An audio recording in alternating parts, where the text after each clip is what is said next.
have been just tossed out, withdrawn, declined, denied, things like that. About 9 of them have been pulled back, some of them in the last few days by the plaintiffs themselves.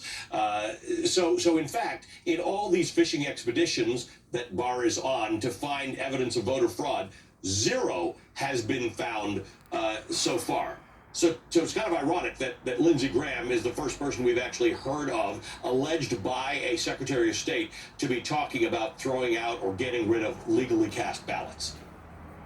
That's exactly right. There's quite a losing streak in the lawsuits that have been filed in Georgia, Pennsylvania, Wisconsin, Michigan. We just had a state court of appeals this evening issuing an order rejecting yet another one of the state cases.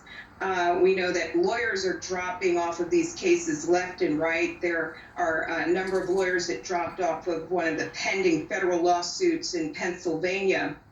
But I think, here's what's going to happen at the end of the day. This is going to be a story in which we saw President Trump and his allies filing countless baseless, frivolous lawsuits to change the outcome of an election after the fact that all failed.